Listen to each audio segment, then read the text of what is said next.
Welcome back to the channel, everybody. I'm Dino. It is raining pretty hard out here in Niagara Falls, Ontario. It's mid-March, it's raining, but it's warm. So I'm out here in the shop working on this 3D printed dash for you. Now, you may have noticed in the cold opening, I got a lot of things on the desk and on the bench and whatnot. I got a bunch of little projects I'm doing for some friends, and it's sort of also impacting the work on this 3D printed dash. But I am still making headway. And this week, we're gonna work on the side panels, and I'm gonna show you where I am, what the challenges have been with this thing, and how, I'm gonna proceed next after I finalize these side plates. So why don't you sit back, grab yourself something warm to drink, and enjoy Dino's Tinker Shed. There's a lot of these little pieces, and I can't wait to show you why. See you in a minute.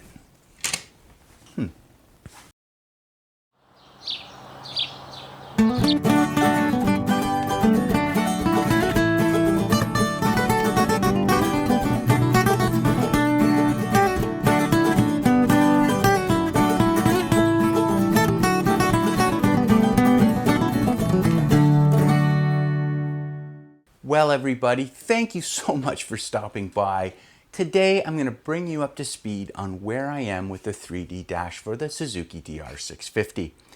I've pretty much got the front panel dialed in. I think you saw that in the last video, and I'm pretty happy with that overall.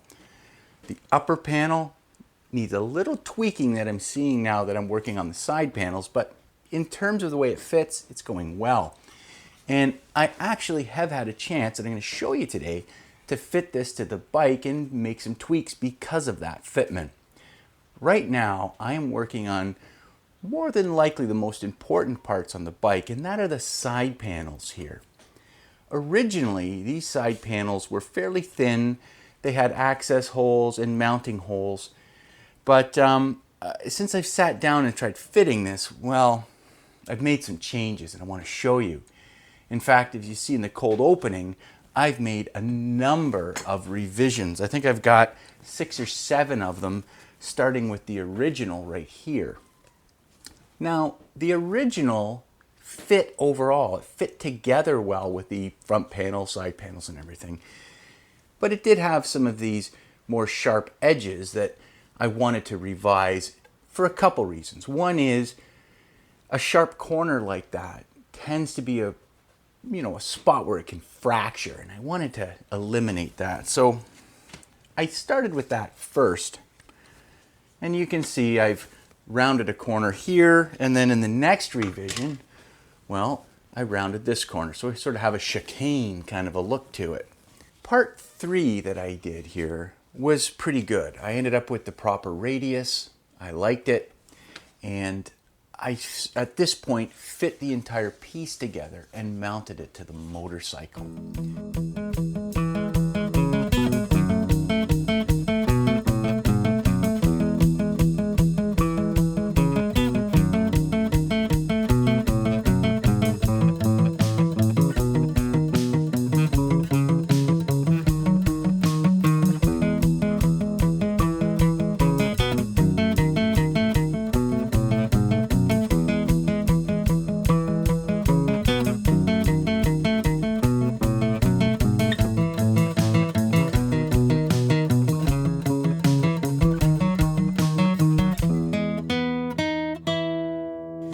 Overall, the dash fits very well. It looks pretty good.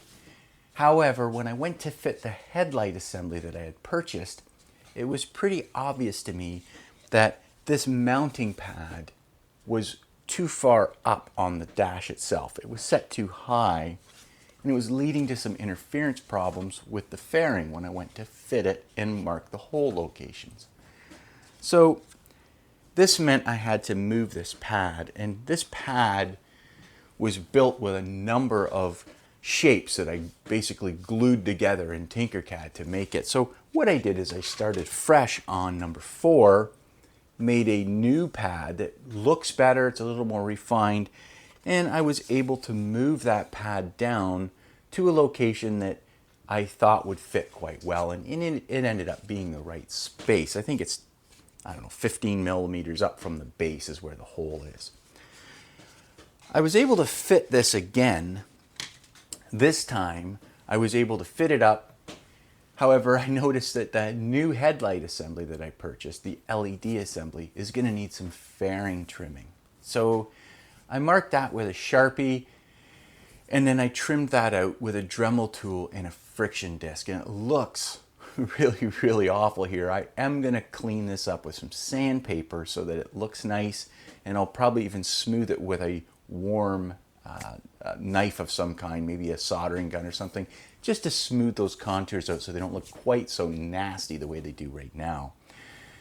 However, I was able to fit the fairing up and line it up with the bottom metal support that I had made for my aluminum dashboard. So I got the fitment where it sits really, really well. And once I did that, well, I was able to take the dash and mark it like this to show me where the hole location for the fairing bolt would have to fit. As I was looking at it, I also thought that the side plates looked pretty thin at only 5 millimeters. The side plates are going to take the vast majority of the load and the shock loading from the weight of both the headlight and the fairing. At this point, I thought I better increase the thickness, and I could do this relatively easily because there was already protruding bolts from bolting up the headlight and bolting the fairing to the old headlight mounts, if that makes sense. My thought was I would just recess those and make the surrounding areas thicker, giving some support and some area for the actual fairing to bolt to. And that led me to this piece here. Now this piece is pretty good. I actually liked it overall. There's a couple things that I wanted to integrate into this. One is, instead of using a nut and bolt to mount the fairing, on my aluminum one, I used riv nuts. So here I thought I would make the hole a little bit smaller, and I'm going to use melt-in threaded inserts onto these to hold the fairing. I think that's going to be more than strong enough, and I stepped down the hole size so that I'm going to insert the threaded meltable insert from the back, and it'll actually have a physical hard stop of plastic that way to stop it from pulling through. So I'm pretty confident that's going to be enough. Where I'm having challenges is the recesses here for the washers and bolts that hold the headlight itself on. Now, this prints like this with the spacer up above, which means that I have to have these holes on the bottom, these recesses, for the washer to sit in. And because it's being printed upside down, you're literally trying to print in midair, which a 3D printer can't do. So I have to learn, or I had to learn, how to use supports. Now, supports are disposable print portions that hold up and provide enough support to hold something vertical or horizontal in the air when it's not sitting flat on the printer platen. Now, this particular one I didn't do very well. However, the one that is currently installed here did much better, and you can see here these turned out pretty well. So this is coming along quite nicely. I'm pretty pleased with the prints overall. I do need a little bit more refining here, but once I get to that point, I think I'll be to the point where I can start to try and glue some of this together. There's a couple more things that I need to do. Up on the top corner here where it's a little bit thicker, I'm going to make a fillet on this top piece, which will both give more support, it'll look nicer, and it'll give some additional glue area for when I do actually glue this thing up. So I'm thinking this is coming along pretty well, but I want your opinion on it, obviously, to see what you think. Yeah, I'm pretty pleased so far anyway. Well, that about wraps up today's episode on the DR650 Dash. I hope you enjoyed it, and if you did, please leave a comment down below. I do read them all. I just don't have enough time to respond to all of them, but I really do appreciate it, and I look forward to seeing the comments. Now, again, when I get done this project, I'm just going to share it with the DR650 community so you can take it and make it your own, because I know that's what the DR650 community is about. Very similar to a lot of other motorcycles out there.